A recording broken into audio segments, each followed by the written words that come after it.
Igreja pequena ou mega igreja? Pastor super conhecido ou não tão conhecido assim?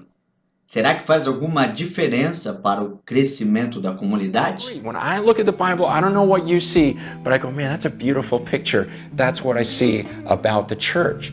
And so then we have to ask ourselves, are we experiencing that? Am I experiencing that in my church?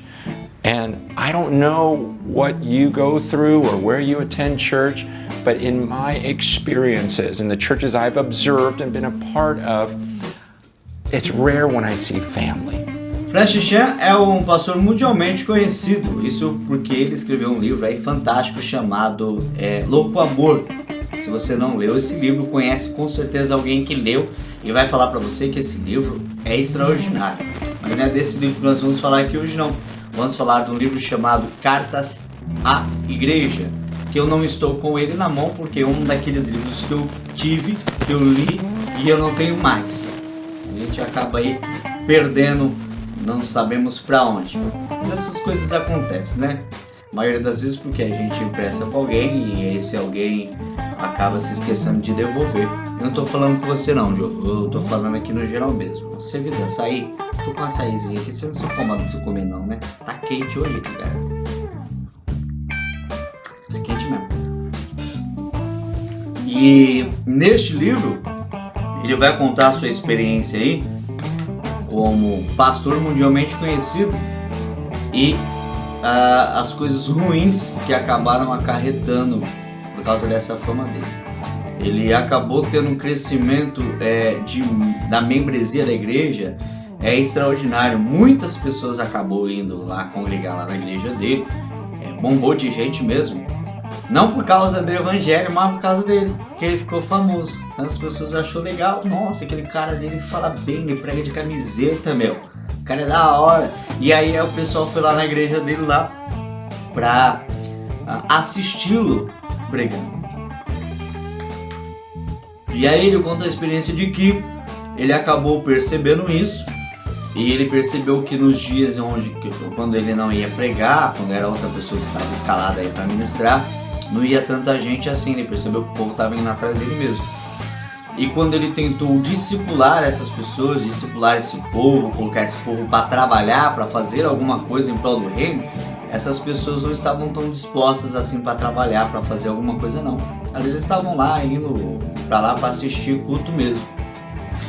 Então aqui ele traz um tema muito interessante para a gente discutir, que é o seguinte: será que essas megas igrejas, essas grandes igrejas, elas acabam cumprindo o propósito que Deus espera de nós como comunidade, né? Para ele, na experiência dele, ele disse que percebeu que esse mundaréu de gente, essa galera que vai, essa multidão que acaba indo para essas megas igrejas com cultos aí com templos aí fantásticos, maravilhosos, com luzes e sons ótimos e ministros de louvor extraordinários, em regra elas estão indo lá para assistir mesmo um grande espetáculo que está sendo produzido ali, um grande show, uma grande palestra que está sendo dada ali, e elas não estão nem um pouco preocupadas em produzir alguma coisa. Foi a experiência que ele teve de tentar até induzir, empurrar esse povo, e esse povo não ir para frente. E então ele decidiu, dando um pouquinho aí de spoiler do livro, não é spoiler, né? É a história do cara, isso aí acho que você consegue achar em outro lugar. Mas aí não estraga a experiência de leitura não. Ele decidiu então deixar a igreja que ele fundou, a Cornerstone, e começou com a sua esposa. Isso ele entendeu que foi a orientação de Deus na vida dele, entendeu que foi o propósito de Deus na vida dele. Começou aí com a sua esposa a trabalhar com implantação de igrejas, comunidades não grandes, comunidades em que todos pudessem participar ativamente do reino de Deus, fazendo alguma coisa. Então ele entendeu que essa forma, né, de comunidade de igreja menor, onde todos estão ativos, todos estão trabalhando, elas sim acabam cumprindo a vontade de Deus, o propósito de Deus para a igreja, para a comunidade. Então ele vai ali, planta a igreja, uma comunidade em que todos conseguem trabalhar, todos são conhecidos de todos, aí vai para outro lugar onde ele entende que necessita e planta outra igreja lá, dentro desse contexto onde todos trabalham e tal, e todos acabam conseguindo produzir, né? Então, esse livro é interessante porque ele não desabafa, como o próprio contracapa diz, não é um desabafo sobre a experiência dele, sobre desilusões e tal, muito pelo contrário. Ele se aponta como o principal culpado da infrutibilidade. Assim, existe isso? Põe no Google aí, infrutibilidade. Tem esse negócio? Reprovado! Tem. E ele acaba se culpando, que ele fala que ele que acabou deixando a igreja assim, ele não percebeu que a igreja estava indo por este caminho e ele que acabou fazendo com que o povo ficasse dessa forma, né? Focados nele e focados na experiência de ir lá assistir uma grande palestra, um grande espetáculo, sem intenção alguma de produzir alguma coisa. E aí a gente trazendo para nossa realidade, né? Como igreja, esse livro ele vai fazer a aplicação desse livro, vai fazer a aplicação bíblica de todas essas circunstâncias, de todos esses problemas que podem surgir dentro dessa coisa de mega igreja, de uma membresia muito grande, né? Qual seria o limite, né, de membros para uma igreja ela poder cumprir o papel dela? Será que existe isso? Será que depende do lugar? E quanto ao pastor? Essa coisa do pastor ser o personagem principal daquela comunidade, né? Um personagem super reconhecido, né? Aquela pessoa que sempre é ele que ministra, sempre que é ele que, né, que dá as caras, né? Eu lembro de um comentário de um amigo que foi numa igreja e ele falou que eles estavam lá, né? O pastor ele pregou, ele fez a oração final, todo mundo fechou o olho ali com ele para orar, e quando abriu o olho, cadê o cara? O cara sumiu, o cara desapareceu. As pessoas não tinham contato com ele, porque como é muita gente, todo mundo vai querer falar com ele e tal. E até houve um comentário que falou assim: poxa, mas o povo quer falar com ele, tem tanto pastor lá, porque não fala com os outros pastores? Mas será que ele que se pôs muito, né?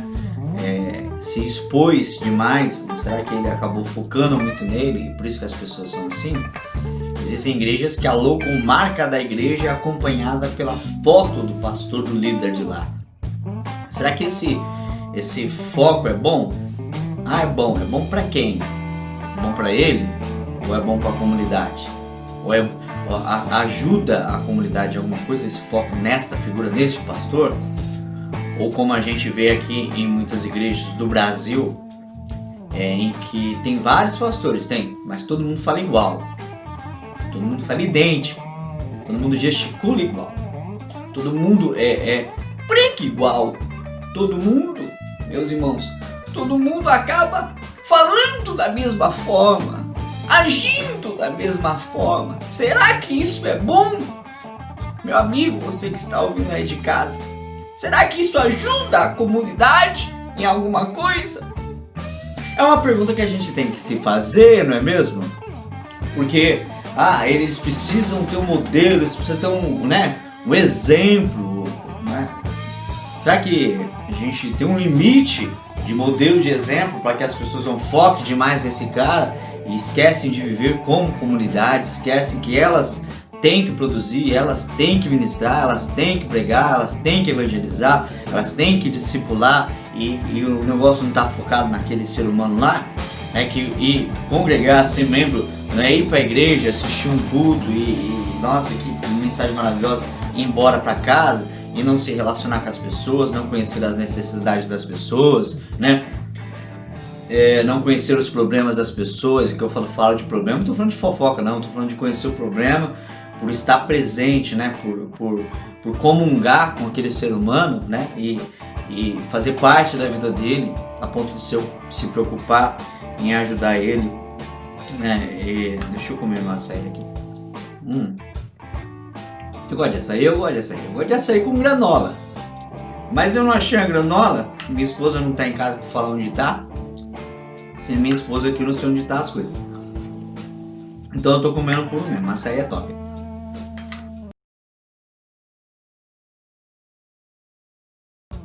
Voltando aqui. Então eu acho legal a gente repensar, né, essa estrutura, né? Não para falar que as megas igrejas estão erradas, porque lá tem 20 mil pessoas lá. Não para falar que os outros estão errados. Não para apontar para fulano e ciclano, mas para ver a nossa realidade. O que a gente está vivendo como igreja, como comunidade. Se nós estamos produzindo, se nós estamos fazendo. Ah, mas eu sou tímido. Mas a timidez com ser frutífero não tem nada a ver uma coisa com outra, né? Se o seu pastor, ou se você como pastor está ajudando de fato a sua igreja a crescer, a ser discípulo. Ah, mas eu prego e ensino a Bíblia, mas você está vendo o resultado disso na vida das pessoas, elas estão produzindo. Se você morrer hoje, vai fazer falta para a igreja? No caso do Francis Chan, ele fala que ele percebeu que ele estava atrapalhando o crescimento da igreja lá, então ele saiu, né, para a igreja crescer. Para que você tenha essa maturidade de olhar assim e falar assim: estou contribuindo ou estou atrapalhando o crescimento da minha igreja? Estou ajudando ou não o povo? Espera aí que eu já volto.